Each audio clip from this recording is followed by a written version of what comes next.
Ce soir, en me servant une tasse de thé, j'ai compris quelque chose qui infusait en moi depuis longtemps.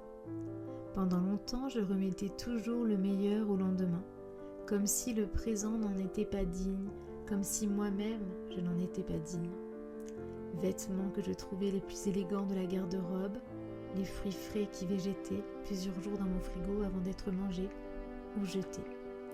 Comme si une partie de moi gardait toujours le meilleur pour demain.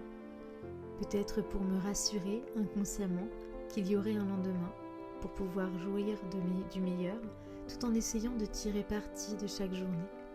Comme si je marchais sur la pointe des pieds, pour ne pas risquer de bousculer les fondations fragiles de mon existence. Et puis ce soir, j'ai compris que le futur c'était maintenant, que c'est aujourd'hui que j'avais le droit au meilleur, en cessant de vivre dans la peur du manque, peur de salir, peur de gâcher, peur de manquer, peur de ne plus avoir accès à telle ou telle chose dans un futur proche ou lointain. Alors, en me servant une tasse de thé au citron et aux fleurs d'immortel, j'ai osé mettre dans ma tasse les plus belles pétales.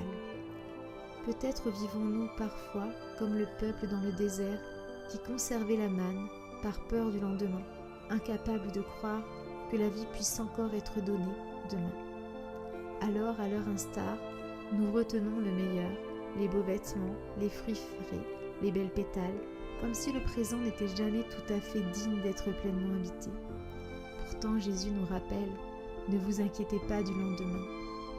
Alors aujourd'hui, je prie pour que nous osions vivre pleinement chaque instant de chaque journée.